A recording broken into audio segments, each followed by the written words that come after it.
share with you some thoughts, answer some questions, tell you, I guess, reiterate the simple truths of how we got here. Those truths have been obscured just a bit because the Democrats are in a relentless effort to spin the facts, but it's always good when the facts and the evidence are on your side. And I don't want you to listen to the arguments of politicians. If you're watching at home, I want you to look at the real facts. And I'm going to try to here in a very abbreviated summary manner to present those to you. And the facts are very clear. Okay, so the first fact is by way of reminder, how did we get here? Why is Washington tied into a knot right now? Well, I became Speaker almost 2 years ago, and I was frustrated, as most rank-and-file members of Congress are, frustrated about how Congress really doesn't work that well for the American people. That's why people are frustrated about it. We don't spend money responsibly here. We haven't for many years. And the reason for that is because typically, for the annual funding of the government, it's done in a back room. Literally, there's a deal made by the top 4 leaders in Congress, and that's hoisted upon the members, usually at the end of the year, right before a holiday, in an omnibus spending bill. Sometimes the bills are thousands of pages long, and it's always said that few members have fully read it or understood it. That's largely true because they weren't involved in the process. So when I became Speaker, I've been doggedly determined to make this House and the Senate work again, to do right by the American people, to get the process, to rebuild the muscle memory, to get back to the way it is supposed to work. And what does that mean? It means that Congress is supposed to carefully deliberate over 12 separate appropriations bills every year. Why? Because we divide the spending of the taxpayers' funds into 12 categories so that everybody can go through that. And all the elected members, the duly elected representatives of the people, can come here and have a debate and a discussion. We do that through the Appropriations Committee, they're the specialists on it, the members of the House and Senate who work on it around the clock, 365, every day of the year. And then they put together a product. It goes to the full body in the House and then the full body in the Senate, and they work on that together, and they come up with the most efficient and effective way that they can build consensus around to spend the taxpayers' funds. Well, we started that process back this year, and I'm so proud to tell you that we're rebuilding the muscle memory. It's like pushing a boulder uphill, but we've got it done. And we worked 12 separate appropriations bills through the House Appropriations Committee. I mean, they worked hard in a bipartisan fashion, Republicans and Democrats. They worked on it steadily. We got 3 of those bills on the floor. We debated them on the floor. We passed them on the House floor. And we sent that over to the Senate. Meanwhile, the Senate passed 3 of their own bills off the floor. That hasn't happened around here in many years. And all of that process that I just described takes a lot of time and a lot of work and energy and effort. And our appropriators, while they were working in good faith, they ran out of time. Why? Because the end of the fiscal year is September 30th, not December 31. And so the clock was just running out. So what we did, because Republicans are in charge of both houses right now, is the responsible thing. Leader Thune in the Senate and I in the House, we sat down with our appropriators and we said, let's come up with a simple stopgap measure to keep the lights on and keep the government open so that appropriators can finish this very healthy process for the people they represent. And so we put together a very simple, clean, continuing resolution. Why do we say it's clean? Because there's nothing to it. It's 24 pages. It's the bare minimum. It just says, keep the status quo, which, by the way, for all my Democrat friends, is the Biden-era policies and spending that we haven't been able to fix yet. We're in the process of getting appropriations done to repair all that, but we needed more time to do it. So in a bipartisan fashion, Democrats and Republicans got together and said, you know what? Fine, let's extend this until November 21st. The Democrats in the House agreed to that. That was the date. We put that bill on the floor. We passed it out of the House in bipartisan fashion. And we sent it over to the Senate. Well, now we expected, I thought, that Chuck Schumer would do what he's always done. The man has served in Congress 3/4 of my life, I think.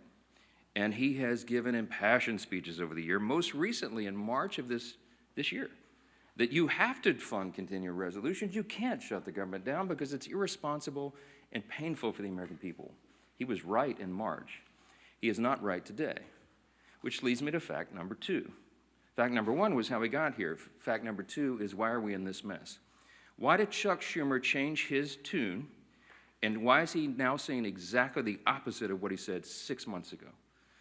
A picture's worth 10,000 words, okay? This is a copy of the Washington Examiner. Zoom in on that, all right? If you can't see this at home, I just had this on my desk on a big stack, and I found it. This is published March of 2025, March 26 exactly. It's a picture of Chuck Schumer looking very upset, very angry, walking out with a box, and all the House Democrats depicted their character, saying that he's an enemy of democracy. Why is he an enemy of democracy? Because the far left base in the Democrat Party has turned on Chuck Schumer because he did the responsible thing, get the lights on. Why? Because they want him to show a fight against President Trump. So Schumer doesn't want to be in this situation again. So he said, my gosh, he got his staff together and he got the far left wing of the party. He said, what do you want? What do you want me to fight on? So they created a red herring. A red herring is a distraction. They decided that they would pick a fight on health care. Well, let me look right into the camera and tell you very clearly, Republicans are the ones concerned about health care. Republicans are the party working around the clock every day to fix health care. This is not talking points for us. We've done it.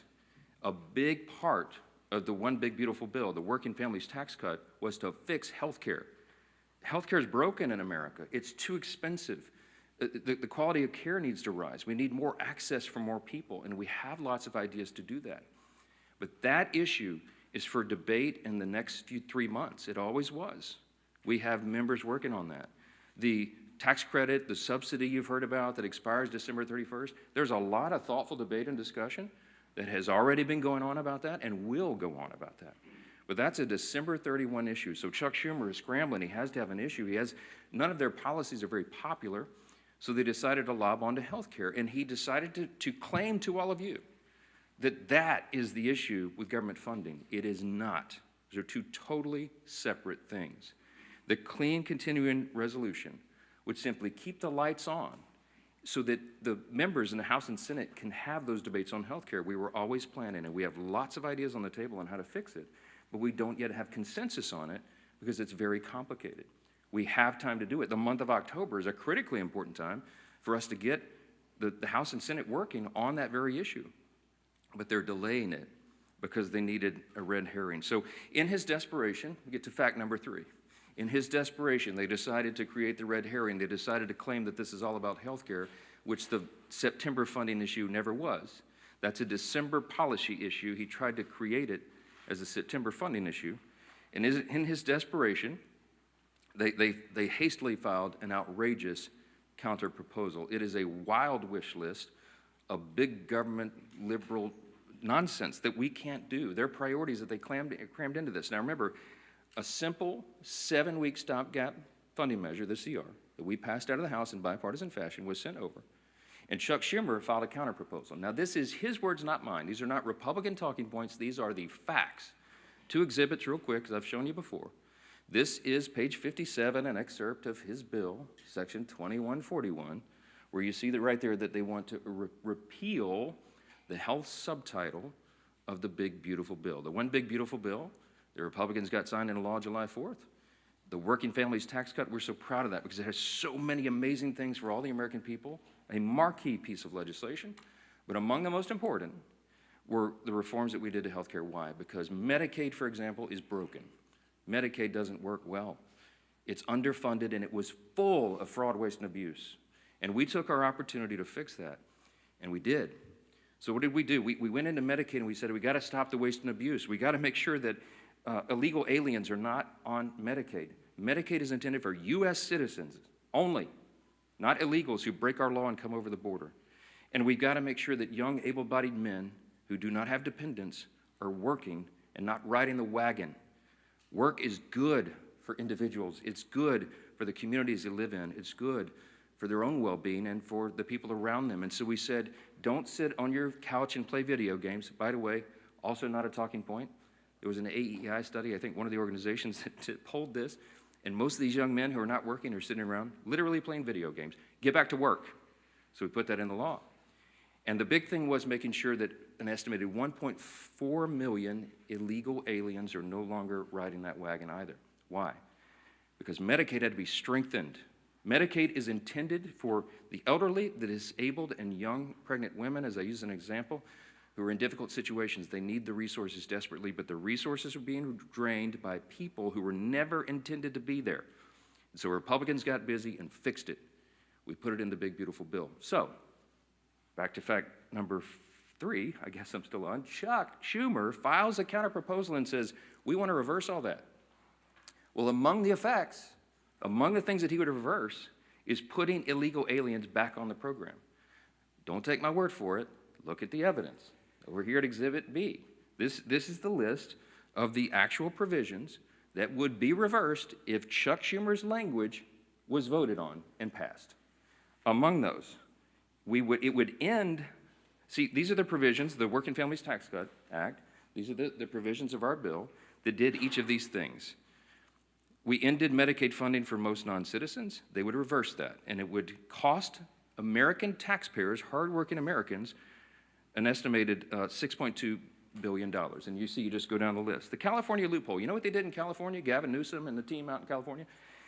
They expanded Medicaid to cover all able-bodied illegal alien adults. These men who could be working or whatever, I mean, they're not even citizens, never intended by Congress. They put that on the tab of the taxpayer. And so we reversed it. Chuck Schumer would repeal that. He would repeal those repairs, and this is what it would cost you. Do the math. I won't go through each line, but it's on the website, speaker.gov. You can pull this up. It amounts to $192 billion, $192.8 billion.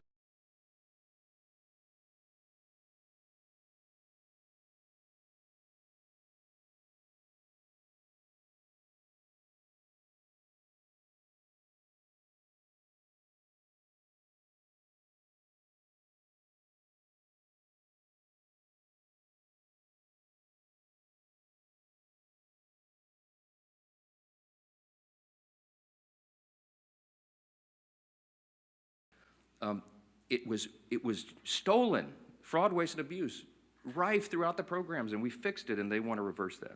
By the way, this has always been what the Democrats wanted to do. You all remember, I know, the 2020 presidential election. We've all seen the video over the last week or so, where they asked every single candidate for the Democrat nomination on the stage running for president, is it your intention to give health care to illegal aliens who come into the country? Every single one of them raised their hands, including Joe Biden and Kamala Harris, and that explains a lot of this. All right, that's the facts. And I went on all the shows. I've been on all the programs, as many as I can, to just lay this out. And on some of these programs have been followed by Chuck Schumer or Hakeem Jeffries back and forth. Not one time have they been able to refute what they themselves put in writing. I hope that you will ask them about this. I hope that you will ask them, if it is indeed not your intention, why did you say that? Why did you do that? This is a key part of what they put into their counterproposal, which, by the way, amounts to $1.5 trillion in new spending that they want to strap onto a 7-week, simple, 24-page stopgap measure to keep the lights on so we can do our work. Fact number 5, don't ask me, because here's the answer. Why aren't you negotiating? There's nothing for us to negotiate. The House has done its job. The House Republicans right now are working hard in their districts all around the country. They're meeting their constituents' needs. They're going and explaining and providing the answers, and they're trying to help them navigate through this madness. Some of our Republican colleagues, we had a big conference call on Saturday. Many of them are working throughout. They're making trips to all their rural hospitals in their district to help them navigate and access this fund that Chuck Schumer is trying to take away. Republicans are on the job. We want to improve health care. We have ideas and plans to do that, to fix the COVID-level madness and adjust Obamacare so that it works for more people, so you have higher access to care and the costs are reduced. And so they're doing that right now, but there's nothing for us to negotiate or to debate right now, because the House already did that. The House did its job. We passed our bill. We did the job to keep the government open, and now it's on the Senate Democrats. And that's the final fact, and I'll take your questions. Fact number 6, hold on, wait. It's just a tease. The ball, I have to finish my case. Here's my closing argument, okay? The ball is in the court of the Senate Democrats. There's only a handful of people in the country who can solve this problem. There's 47 Democrats. Well, 46 and one who caucuses as independent, I think. I lose track. But there's about 47 of them that caucus together as Democrats, okay? Here's the problem, remembering from civics. We don't have enough Republican votes to fix this because it takes 60 votes in the Senate to break this impasse, to open the government. There's only 53 Republicans in the Senate. We need some Democrats to be thoughtful and responsible and do the right thing, because why? Because real people are being hurt in all these political games. As Chuck Schumer is trying to cover himself and not have another series of articles like this, okay? That's why this is happening. There's a trend in New York that Chuck Schumer represents of electing Marxists. They're about to elect an actual Marxist as the mayor of New York City, the once cradle of capitalism, the largest city in America. It's stunning. And I think it's stunning to Chuck Schumer, too, because while he's a far-left politician, he's not nearly as far-left as these guys, as they want him to be. And so he's trying to find political cover, and in doing that, he's hurting real American people. Who's being hurt? Women, infants, and children on their nutritional programs that are now stalled. Veterans' health services that they desperately need and demand. Go down the list. We've got our troops, Border Patrol agents, TSA agents serving, trying to protect America without pay right now. Half the federal civilian workforce is effectively laid off right now, furloughed. They can't go to work. They don't have the money.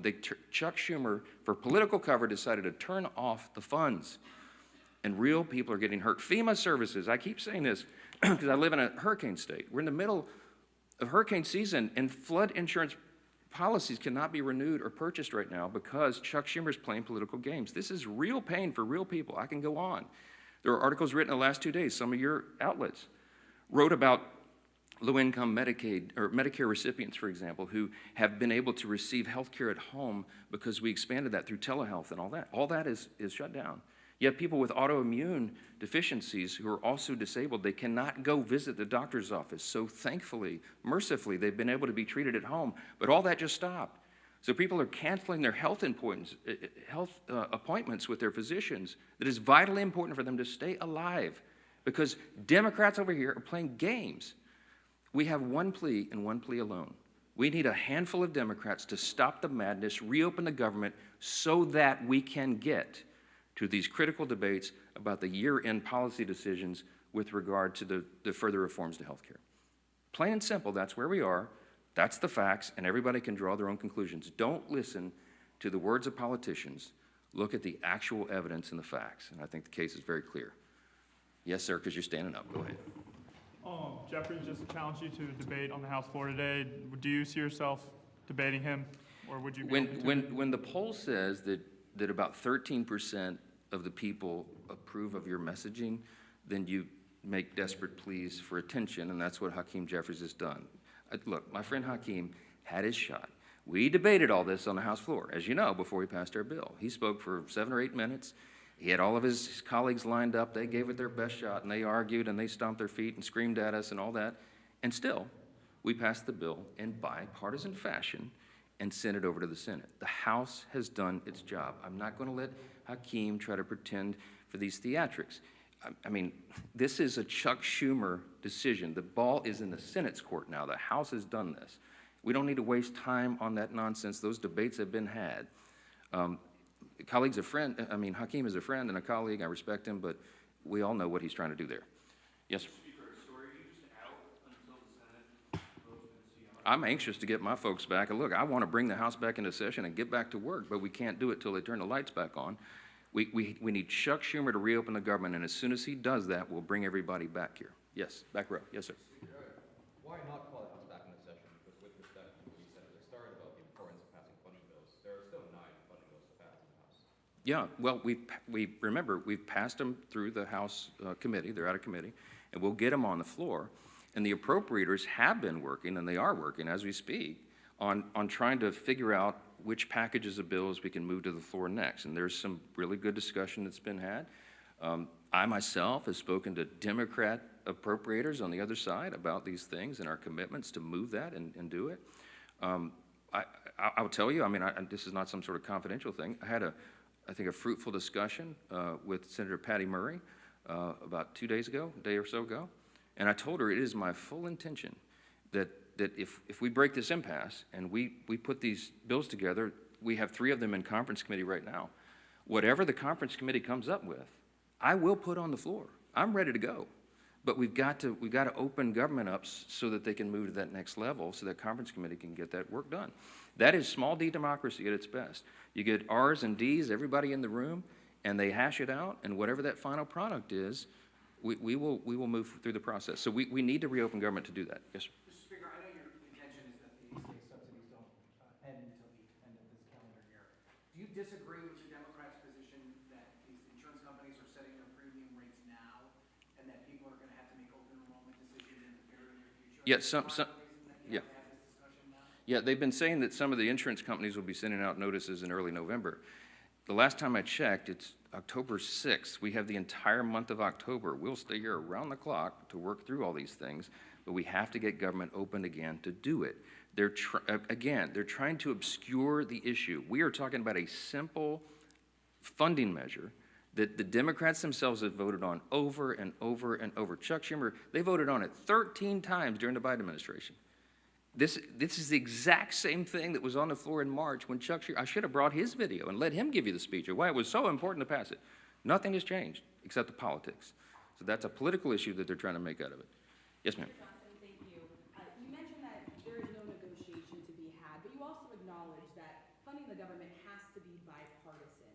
So is the only way out of this for Democrats to completely drop their demands? Is there anything that Republicans are willing to give? And have there been any conversations? It doesn't even seem like the two sides are talking. I'm so glad you asked the question. Why aren't you dropping all of your demands so that it makes it more palatable for Democrats to join you? I didn't put any on the CR. Leader Thune and I have tried to explain this a few times. There's nothing for us to negotiate. I cannot go to the CR and go, you know what, Democrats, you're right. Let me take out these 3 Republican priorities. I didn't add a single Republican policy or priority or preference to the CR. It is 100% totally clean. It is an exact status quo replica of what we're doing right now, which again is Biden-era policies and spending levels, to our great chagrin, but in good faith. I presented that because I didn't want to play games. We are responsible. We're not going to shut the government down for people who desperately need these services and all these things that I've said are stalled. And so we didn't, no gimmicks, no tricks. There's nothing that Leader Thune and I can go to Chuck Schumer and say, you know what, okay, we'll pull this off. Would that make it better? No, I don't have anything to give. I didn't put any of our priorities on the spending measure because, again, all we're trying to do in good faith is get 7 more weeks to finish that appropriations process that we've been all so excited about. Jake. Who will, if you're not able to extend these subsidies, which is a possibility, it seems, who will own the political impact from that if health insurance does go up 200%? That's putting the cart like a mile in front of the horse. I believe that the subsidy issue, that's the December 31 issue, is a complicated one. It hasn't worked well. It's filled with abuse. We have a lot of ideas on how to improve upon it if indeed it goes forward. And I mentioned yesterday, there's 535 members when you count House and Senate, and there's probably 400 different ideas on how to fix that. But we need the next couple of weeks to have those vigorous, deliberate debates, which is how the process is supposed to work. So I'm not going to forecast how that comes out, and neither could any of you, because those debates haven't been held yet. And that's kind of the irony, because Chuck Schumer is saying something that he knows isn't true. He's saying, oh, you guys snap your fingers. You and Leader Thune go in the back room and tell us how that's going to be resolved today so we can reopen the government. That's impossible for me to do. I have to have the input of all of our members so that they can figure that out. So that's part of the process. Last one. Yeah. Speaker, can you just talk a little bit about your reference to conversation you had with Senator Murray? Have you been personally lobbying any Senate Democrats to switch their votes in support of the CR? No, they haven't exactly been ringing my phone off the hook, okay? I'm open, always have been for dialogue with anybody about that, but I think she wanted an assurance from me that what I'm saying is true and that we have every intention of moving the appropriations bills, and I said, yes, ma'am, of course it is. I say the same things privately that I say publicly. We are consistent, and that's why it's easy for me to stand up here and share the facts. When the simple truth is on your side, you have nothing to hide from. I'm just presenting this to the American people. This is the fourth time we've done that. I hate to drag you all out and go through all the details, but I've got to put on the case over and over because repetition apparently is the key to this. People are starting to recognize this is not a Republican shutdown. It is a Schumer Democrat shutdown. Again, why? Because they needed political cover. It's shameless. It is sad. Real people are hurting, and it needs to end. They'll have another opportunity this evening. And I sure pray, and I hope you all will, that a handful of additional common sense people on the Democrat side will change their votes, reopen the government, so we can get back to all these issues as we desperately want to do. Thank you all so much for being here.